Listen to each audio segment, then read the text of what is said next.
ಕೋಲಾರ ತಾಲೂಕಿನ ಕಳ್ಳಿಪುರ ಗ್ರಾಮದಲ್ಲಿ ಭಕ್ತಿ ಭಾವನೆ ತುಂಬಿದ ಧಾರ್ಮಿಕ ಕಾರ್ಯಕ್ರಮ ಯಶಸ್ವಿಯಾಗಿ ನೆರವೇರಿತು.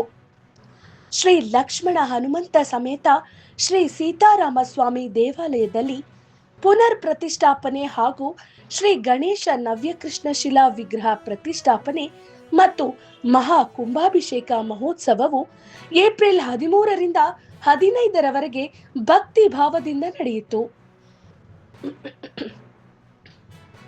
ತ್ರಿದಿನಗಳ ಕಾಲ ನಡೆದ ಈ ಮಹೋತ್ಸವದಲ್ಲಿ ಗಂಗೆ ಪೂಜೆ, ಗಣಪತಿ ಪೂಜೆ, ಮಹಾಸಂಕಲ್ಪ ಸೇರಿದಂತೆ ವಿವಿಧ ಹೋಮಗಳು ಮತ್ತು ಧಾರ್ಮಿಕ ವಿಧಿವಿಧಾನಗಳು ವೈಭವದಿಂದ ನೆರವೇರಿದವು.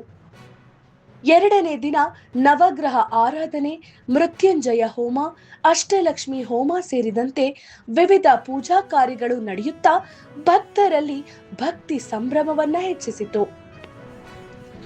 ಮೂರನೇ ದಿನ ಬ್ರಾಹ್ಮ ಮುಹೂರ್ತದಲ್ಲಿ ಅಷ್ಟಬಂಧನ ಪ್ರತಿಷ್ಠೆ, ಪ್ರಾಣ ಪ್ರತಿಷ್ಠೆ, ಮಹಾ ಕುಂಭಾಭಿಷೇಕ ಮತ್ತು ಪಂಚಾಮೃತ ಅಭಿಷೇಕ ಸೇರಿದಂತೆ ಪ್ರಮುಖ ಕಾರ್ಯಕ್ರಮಗಳು ವಿಜೃಂಭಣೆಯಿಂದ ನೆರವೇರಿಸಿದವು.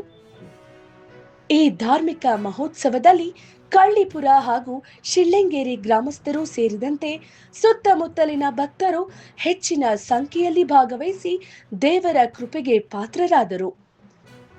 ಕಾರ್ಯಕ್ರಮದಲ್ಲೇ ಅಂತ್ಯದಲ್ಲಿ ಮಹಾ ನೈವೇದ್ಯ ಮತ್ತು ತೀರ್ಥ ಪ್ರಸಾದ ವಿನಿಯೋಗ ಮಾಡಲಾಯಿತು.